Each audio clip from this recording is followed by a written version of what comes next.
testimony. Thank you, Chairman Benishek, Ranking Member Brownlee, and members of the subcommittee for inviting me to testify before you today. As the committee considers reforms to the Department of Veterans Affairs operations, I really appreciate the opportunity to speak on behalf of my legislation, H.R. 1862, the Veterans Credit Protection Act. Unfortunately, the VA's long history of delayed payments has brought me here to testify before you today.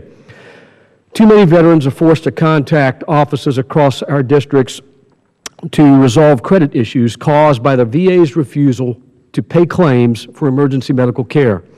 When these brave Americans require a trip to the emergency room because they have a serious illness or they fear that their lives are in danger, the last thing on their minds should be fear that the VA will fail to pay their claims.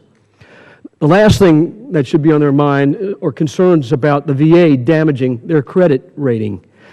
One such veteran in my district, Al Terrio of Abbeville, Louisiana, waited over 2 years for the VA to finally process and pay his emergency medical care bills, which the agency did only after Mr. Terrio contacted my office and appeared on local television twice to describe his experience. This is just unacceptable. It's terrible and disrespectful service for our veterans. I submitted documentation from the VA to the subcommittee early in June demonstrating the scale of this problem. Just to reiterate some of the findings, data provided to me as of April 2015, the VA's Chief Business Office indicated that only 14% of emergency medical care claims originating from VISN 16, which includes my home state of Louisiana, were being processed within 30 days.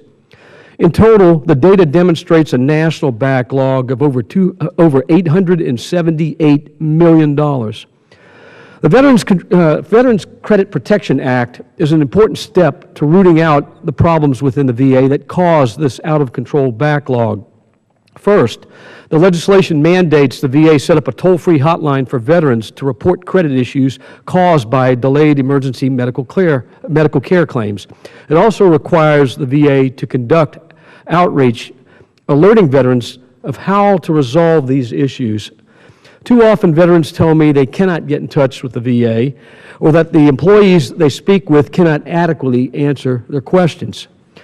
Creating a dedicated call line and ensuring the VA implements a better framework for communicating solutions with veterans is an absolutely necessary step toward eliminating the backlog.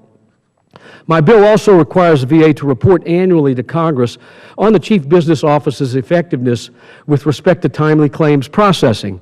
Their report must include information on the number of veterans who have reported credit issues due to delayed payments, the number of proper invoices submitted, the amounts owed on those invoices, and how long it took the VA to pay those claims, among other bits of information. In addition to requiring the VA to report on the status of claims, H.R. 1862 aims to improve the Chief Business Office operations by requiring the VA to examine comments made by medical providers regarding the claims processing system and delayed payments and report these comments to Congress, along with a description of best practices to ensure timely claims payment in the future. No veteran should ever have to decide whether or not to sacrifice their health and safety to avoid a potential financial burden if the VA fails to pay for a trip to the emergency room. I want to sincerely thank the subcommittee for your efforts to ensure better care for America's veterans and for inviting me to be a part of this important discussion. Thank you. Thank you, Dr. Boustany.